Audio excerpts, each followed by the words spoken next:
Hey everyone, my name is Megan and I am a community herbalist, a grad student, and a mom of two, and I'm just trying to grow on YouTube as best as I can. So currently it's April 2025, and in this video, I'm going to share some of my experiences since starting this channel in November of 2024 and where I want to go with that. So let's dive in. I've always struggled with who I am artistically, and YouTube allows me to experiment in a new medium without the expectation that I'm good at it. Now, I've been listening to some creators talk about embracing the cringe and how being cringe is a sign that you're stepping into a new version of yourself, and that will always feel terribly uncomfortable, but it's ultimately a good sign. So I've been thinking about cringe a lot. Now, while making videos hasn't necessarily pulled me any closer to creative purpose, it's really empowered me to think about how I show up in the world. Something about seeing yourself on camera and listening to stories you've written about your own life or your perspectives in life really open you up. And definitely that aspect of cringe asks you to be like, who am I really? What am I trying to say? What do I stand for? And where am I headed? So I've been thinking about these things a lot. Needless to say, giving birth to my second child 2 months after starting my YouTube channel has impacted my ability to create and upload videos, but it's also shown me more acutely how time can be wasted so frivolously. Like, if you don't guard it, it really will just fritter away.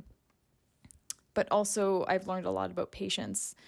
And because I spend most of my day child tending, I have a lot of time for ideas to percolate before they can be acted upon. And because I don't have these long stretches of time where I'm child-free, I'm forced to capture moments rather quickly and in less than ideal situations.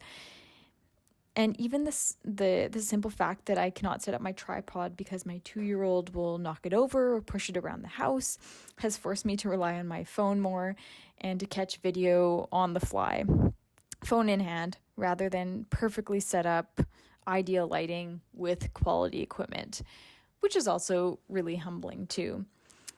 But I find that this fact also helps to kind of distill the essence of what I am portraying into something even more refined, if on the surface it looks a little bit rougher. Like, I'm coming back to this question of like, what really matters when you're filming. Like, it's not the necessarily having everything perfect, but like, just what is the truth that you're trying to capture? What are you really trying to say? What are you really trying to portray with the images that you're showing? I know things like lighting and shots are important, but can I also capture a mood and emotion with less than ideal fodder?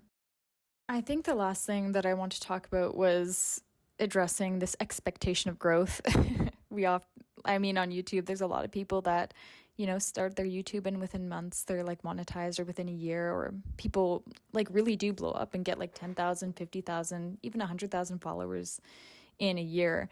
And there's this expectation that if you just keep putting out videos or you tweak something just right, you're going to make it. But I think it's like any like creative process. It's like there's no expectation of this sort of like arriving.